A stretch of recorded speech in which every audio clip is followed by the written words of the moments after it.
How's my hair? My hair looking good? I guess. Huh? Caralho, good looking motherfucker. I don't know if I ever told you, but my mother, when I was born, she said that I was so ugly that she wanna return me. She goes, "This is not my son." I told her, I'm the ugly duckling. Look at now I'm a swan. Like one time I was sitting Pride on the bench with all the fighters. They were having they were gonna introduce all the fighters before the event. And we're sitting there, I'm relaxing, and then suddenly all of them, one of them goes, you have to understand, these are guys 230, 235, in extremely top shape, the best strikers in the world. They go, "Oh man, I wish I was home playing video games." The moment that guy said that, the other ones right away say, "Yeah, I wish I was home eating. I was home with my wife." And then they all look at me. They expect me to say the same. Well, I look at them and say, "What the fuck is wrong with you guys? There's no other place on earth that I would rather be than here." Porra. I don't know if you noticed, but we're getting cut on and off a little bit. Have you noticed that? For me, it's all good. Over here, it's all good. It's all good. Yeah. For me, it's fair. I think you got to stop buying your equipment at Chinatown. Renzo and judo guy, huh? yeah, what's his name? Striker. Something from Holland. Yeah. Spikers. Ben Spikers. Yeah, the judo guy. And apparently that guy was fucking with Renzo. Kept calling his room. I love Renzo. Calling his hotel room all night. So Renzo was like, "Oh, okay. All right." And did you see when he stepped on his face at the end? Stepped on his face after he smashed him.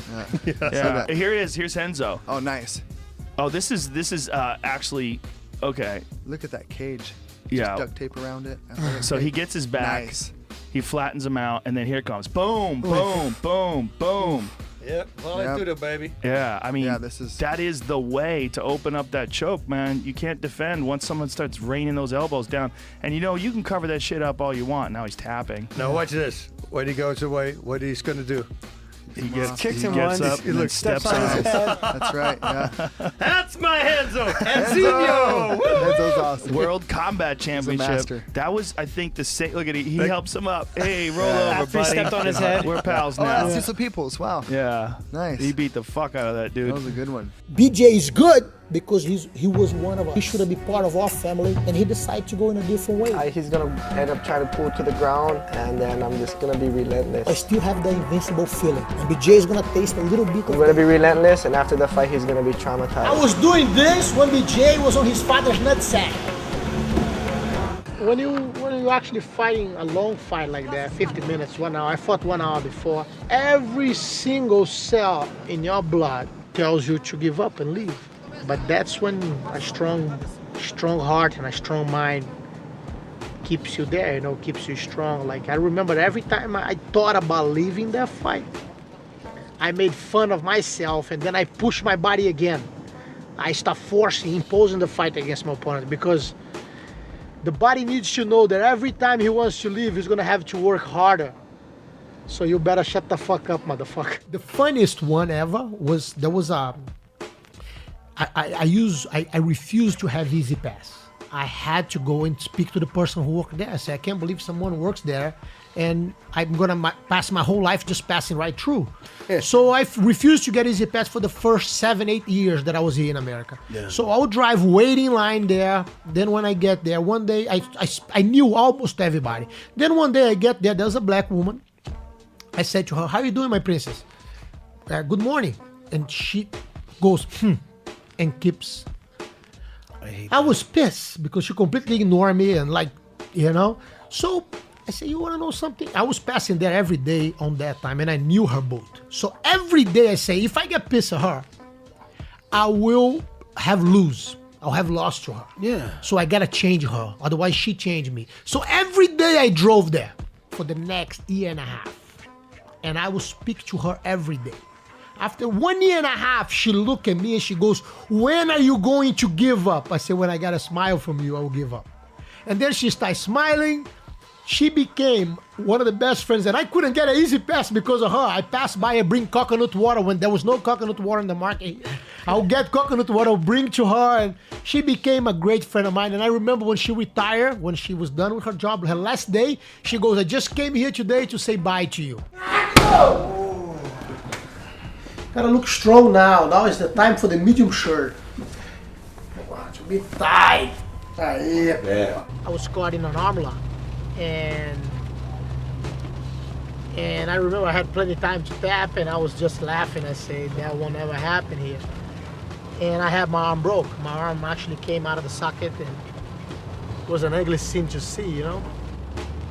And he broke the head of the bone, and as the referee stopped the fight, and everybody's in shock because it looks very ugly, like your elbow is actually out of place. It's like, and I laughed. I get my arm, I put it back, and went back out again by itself. I put it back again, and then I stood up and I shake my opponent's hand and I congratulate him for his victory. And for the whole time I was smiling and laughing and making jokes. I remember people, like, by seeing me, they were like, oh, this, what happened? It's not hurting? And they believe by being so bad, the fracture, the way that it looks, the pain was gone. There was no pain at all. Let me tell you one thing. I never felt so much pain in my life. But the victory belonged to my opponent that day. But I would never give him the pleasure to see my face in pain. You know, so I paid them with a smile and I just walk out of the ring. Brian, a malnourished American guy, raised and fed on American pure milk. Look at this. Goddamn. 300 pounds.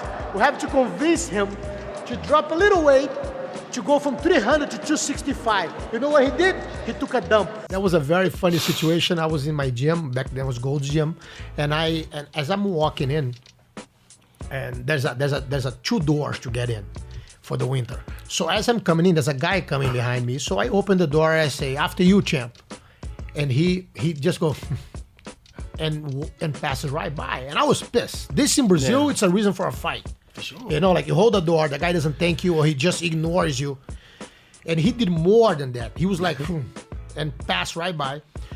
So I walk in the gym, I work out for an hour and a half, I run half an hour, I work out, I did everything. I didn't see the guy in there. There's a huge gym, I didn't see him in there at all. So that's, I believe, at the same time in fate and karma. As I'm leaving the gym, an hour and a half later, who's right behind me when I was holding the door? And you have to understand, the first thing I thought, I remember this. Yeah, and I say like this, no man, right away, there's a fight in me. So right away, I was like, no, I cannot be rude. I'm gonna hold the door again. I was thinking about passing by and locking the door behind me, which in Brazil, if you do that, is a reason for a fight too. It's an insult. I went in and I said, no, I can't let him change me, you know. So I open the door. I say, once again, champ, after you, please. He goes, let's cut the homo shit. My dear friend, I grab him by the neck and I bitch slap him at least 10 times. You're obviously very media friendly. Everyone loves talking to you, but it seems like last couple months leading up to this fight, you sort of went off the grid. You didn't do as much. You were quiet. Was that a calculated move on your part? I got a call from Renzo Gracie.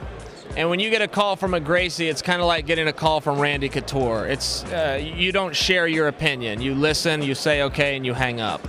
And that's it. What do you say? He wasn't overly happy with me, but let's leave it at that. Renzo's awesome. I mean, he just makes you feel good about yourself. Not only that, but good about the art.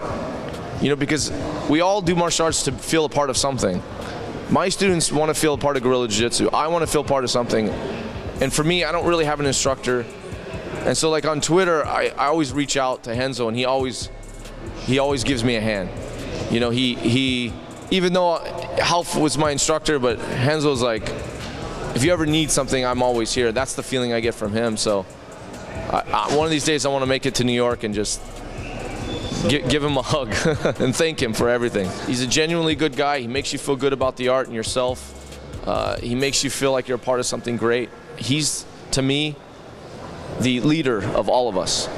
We have different academies, and at times you need to put all that aside because sometimes it's just, they're not real boundaries because he kind of unites us all. Have my father in the highest place a man can have another in, and I would die before I could disappoint a belief that he had. So he made me strong and he made me believe that what you believe is more important than anything else, you know? more important than actually your life or everything that you have. To me, it's my religion. It changed my way of seeing. I can't see things the same way as everybody does because I see through jiu-jitsu eyes. You know, I see ways to achieve, I see ways to make possible. It's like people think we sell jiu-jitsu, we sell a martial arts to our students and to the people around us. We don't. In reality, we're selling we sell self-confidence. We're selling a positive lifestyle. We sell, jiu-jitsu is not just a martial art, it's a lifestyle. If you take jiu-jitsu out of me, you're gonna have an empty shell. It's like everything that I am and everything that I think is guided by jiu-jitsu, you know, and I can thank my grandfather enough for bringing our family into this, you know. It's like it was the chance to see people that before they were empty and they were like weak, and I saw them transforming and I helped them, you know, becoming a father and build a family and be running companies that their family had it. And so in reality, we are selling confidence, we're giving them confidence. And this was the biggest gift I ever received in my life, was to learn jiu-jitsu so I could pass forward. Take a look at this face. If I end up my career without a face like this, I wouldn't be considered a fighter. This is the picture that I'm gonna take now inside my locker room and show to my grandkids in the future. You see, when I bite, my teeth don't match. This is an unbelievable feeling. But I'm gonna say it again, it's better than sex. Yeah. Everything that I am, like Johnny Cash used to say out of Folsom Prison, I owe to my father, because he was the motherfucker who gave me the gravel in my guts and the spit in my eye, because he was the one who gave me the Gracie name. Thank you, Dad. Love you.